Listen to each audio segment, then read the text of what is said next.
Data scientists are in short supply, but does manufacturing really need them? So that's the title of an article I just read from Industry Week.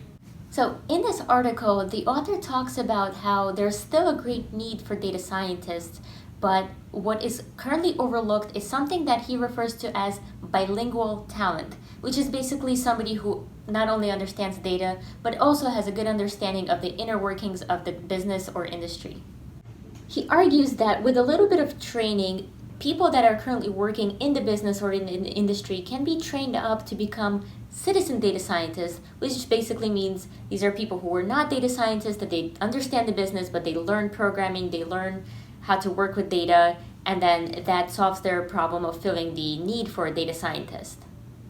I'd love to hear from you. Do you think it's easier for a data scientist to learn the business, domain knowledge, and gain an understanding of how the industry works? Or is it easier for somebody who's already working in the business to kind of pick up on those data science skills?